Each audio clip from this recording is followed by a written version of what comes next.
Hey everybody, Tanya back from Shooting Star SVG, and we are on lesson 6. Lesson 6. Let's see. Yep, lesson 6, understanding licensing types.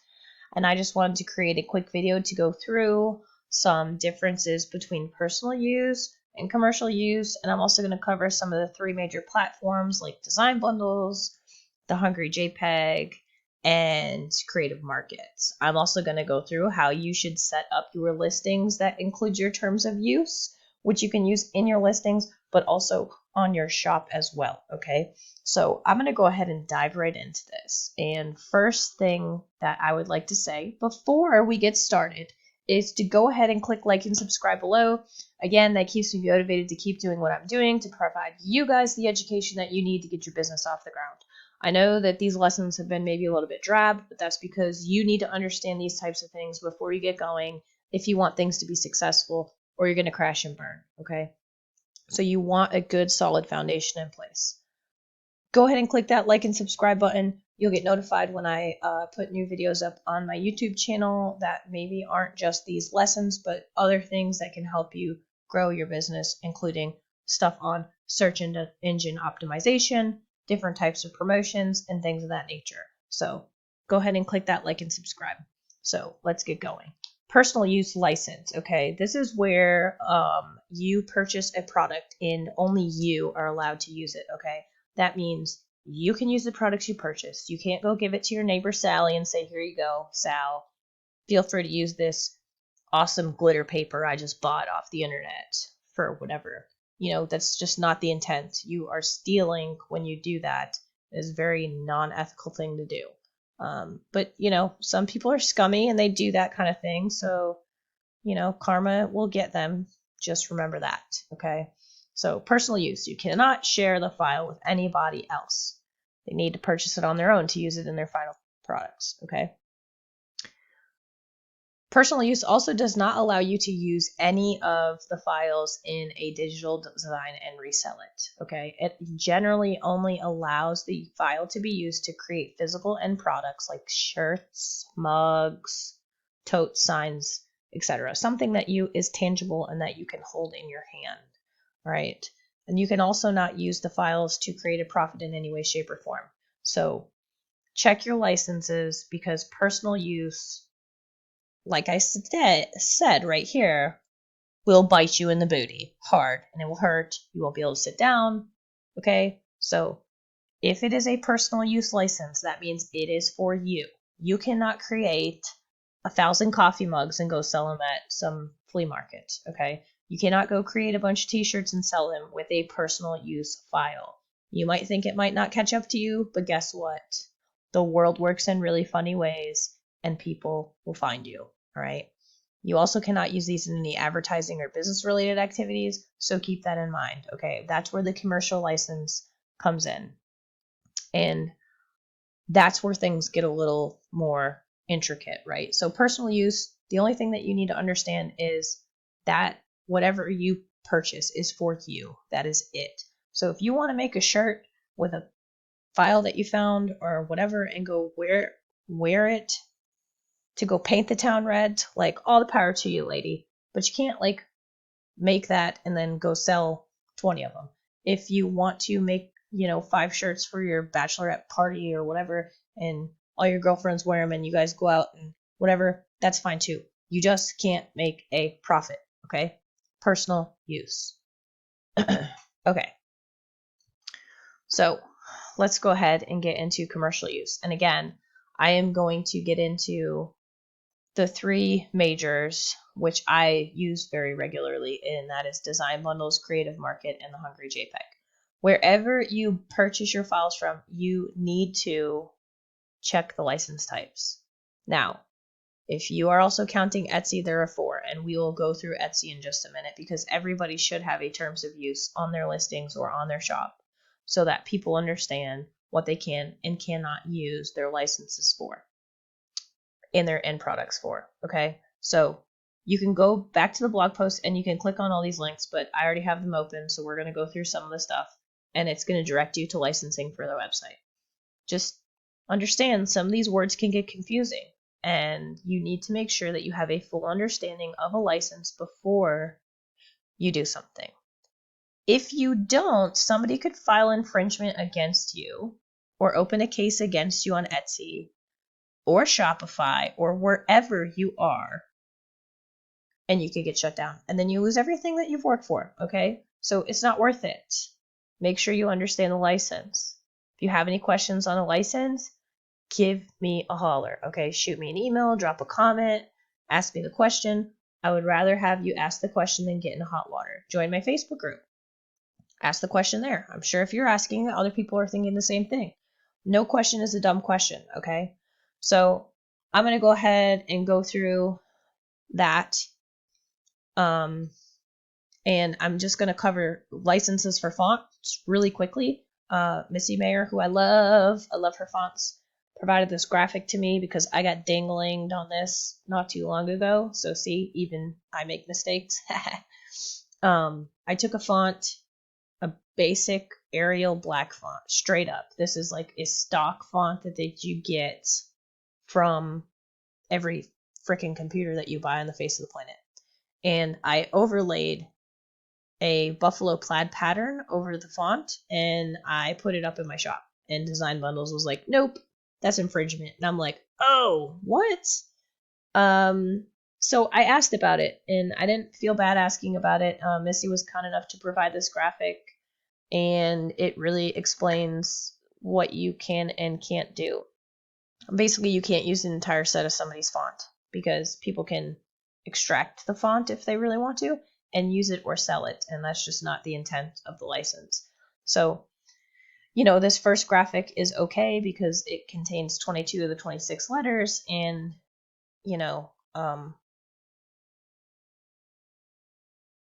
it's just, it's not, you can extract the majority of it. Same thing with these I Heart You designs. It has all of the font in it except for one letter, okay? Here, obviously, you have the entire font, so it is not good. And then, again, with the pattern overlays, which is what I did, you can actually restore the letters to the original by just overlaying black and extracting the fonts out that way. So you can use the fonts the same way as personal and commercial use is laid out, but you can't create a file where someone has the ability to extract the original. Hopefully that font explanation makes sense, and I'm not going to talk about that anymore. We're going to go dive into some commercial use license stuff. Okay, so each website you buy for has a different license, and you should be able to access that on their website in a help section, or generally they drop these like in the footer of the website, okay? And there's a lot of words in here. I'm going to, they try to break it down between a premium license and a corporate license. So you have the ability to purchase a corporate license of somebody's product on Design Bundles, right? And again, you'll see this thing here too, personal use. Using products for your own personal use. The items are not sold or distributed. Very basic. We just talked about that. Commercial use is using products downloaded and purchased from them for commercial purposes, which means selling or distributing items made from the products you buy, whether it's SVGs or clip art or patterns or whatever, okay? So they talk about their premium license, which is what everything comes with here as the default, and you can have unlimited projects and projects for commercial use to be sold to customers. So you have no limit examples of making physical crafts, printing and selling physical non-customizable products such as t-shirts. They also have, hey, check out our print on demand acceptable use. I'm gonna click on that in just a second so you can see. You can make flyers and all this other stuff that you can go ahead and read. And then you have commercial use limited, and this is for web fonts up to 100,000 page views per month, and then ebooks and things of that nature, 10,000 sales a month. I mean, these are things that they can come back and ask you, like, hey, I see that you're using my font. Like, let me see your analytics. And if you've broken this, then you need to get a higher level license, and that's where their corporate license comes in, right? They also talk about non-acceptable use. And one of the biggest things I want to point out here is creating a digital product to sell or distribute, which only consists of the letters, numbers of a font, or a design which closely resembles the design element downloaded or purchased from us. So basically, if you go buy a clip art set and you take one element of the clip art set and you add a little bit of text above it, it's not going to fly. You cannot sell that digitally. It is not okay. Now, you can find some people on Etsy that do have that capability, but it's better to reach out to the designer and ask them about that before you go ahead and do it, okay? And then corporate license is just if you need more usability as far as the limits go. So I'm going to go ahead and click on this print on demand acceptable use, and then we're going to dive into the other the other licenses. So print on demand is a big thing up and coming for passive income. I have a few videos on it. You can click on the card that's about to pop up on what is print on demand. But aside from that, you can see here that you can use these things for print on demand. However, you have to modify them, and it has to have a gross modification. And if you don't do a gross modification, you are violating the terms of use. You do that, you can get sued or fined, and you won't be able to purchase anything from this website again, okay? Plus, keep in mind, a lot of us designers will design something and then provide it on print on demand, so we're adding an extra income stream. So if you do that, it kind of defeats the purpose of what we're doing, right? So it shows a nice graphic here. You bought this clip art set, right? You took this little flower here, added it here, and threw some text on there. Ain't not allowed. Remember that when you're designing your digital products, okay? Then here, you took a couple of these things, actually I think the same little flower here, and you clipped out some of the things and you added some text. That's okay for print on demand.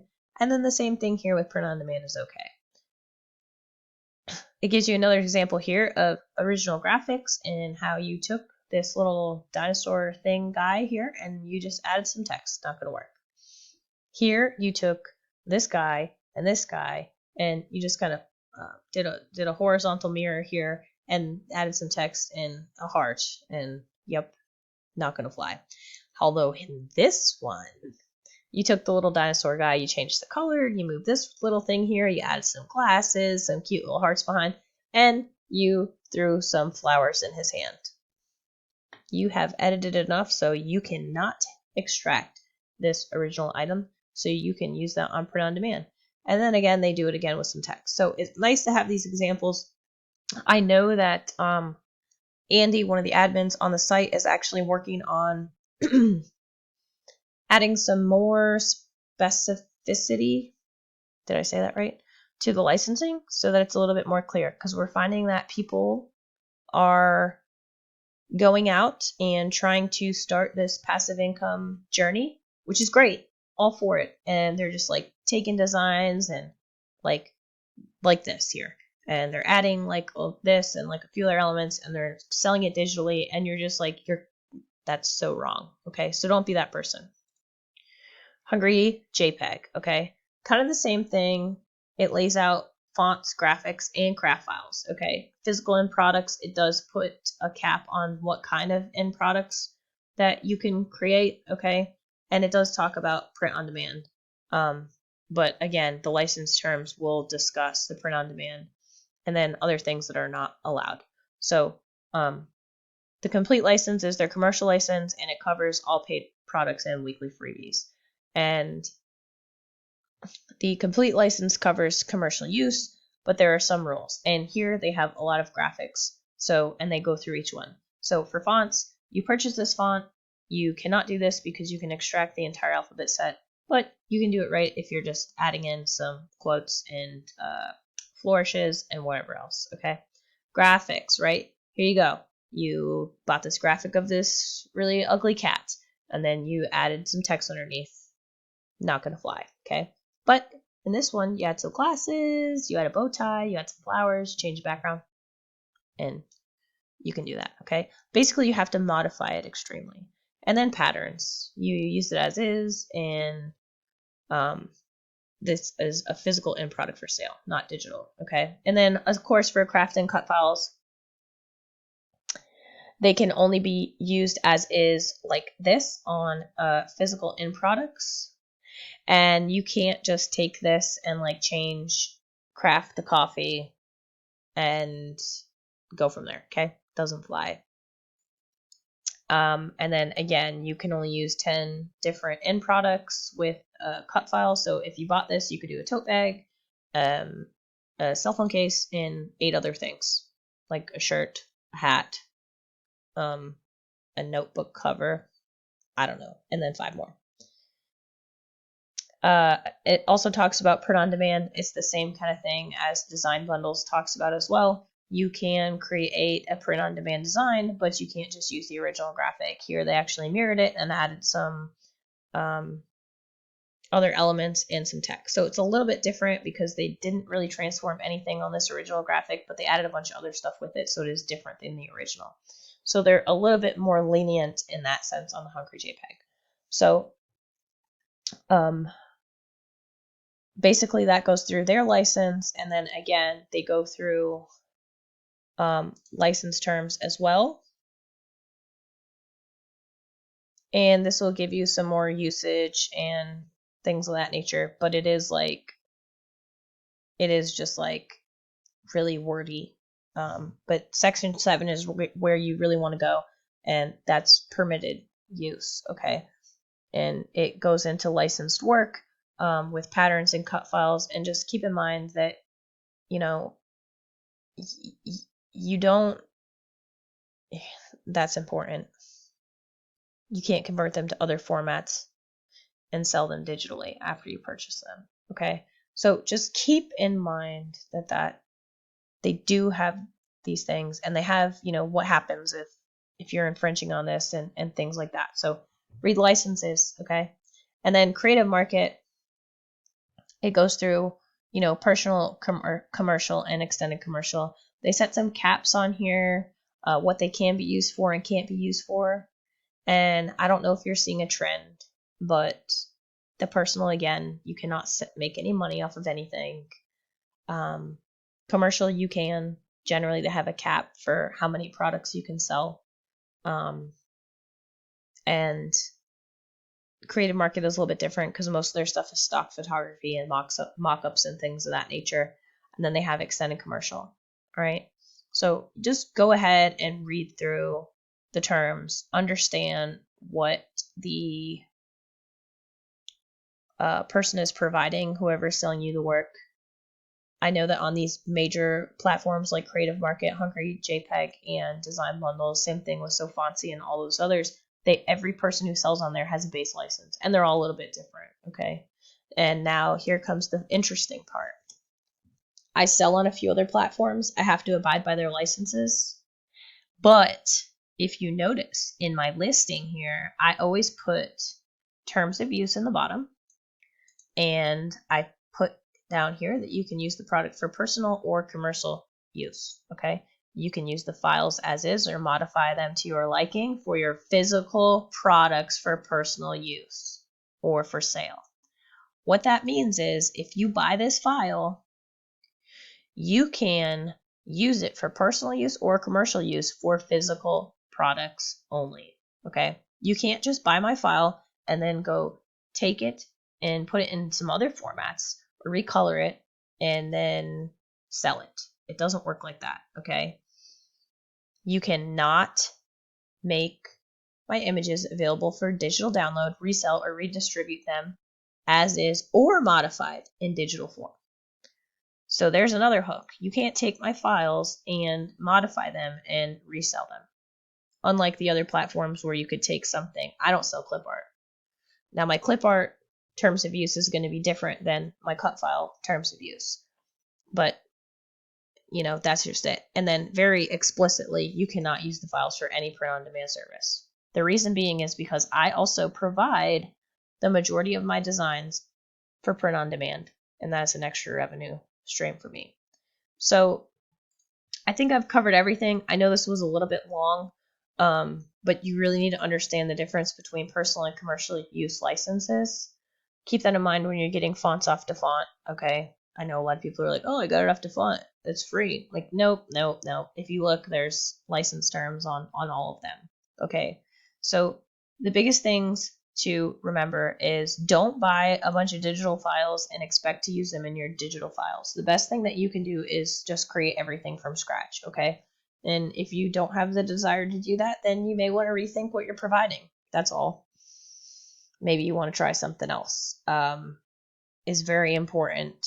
I'm not very artistically inclined, but I mean, I have the capability to create cut files because you're just mashing shapes together, basically. And it takes time to learn, but if I can do it, anybody can. So hopefully you got something out of this. Again, if you have any questions, feel free to ask me. I'm more than happy to help. Okay. And I'd rather answer your question than have you get in hot water because they will catch up to you. Again, go ahead and click like and subscribe below. I'm going to be doing more of these videos as time permits, and I'll be adding some bonus lessons as well. So, yep, that's all I got. I hope everybody has a great night. Peace.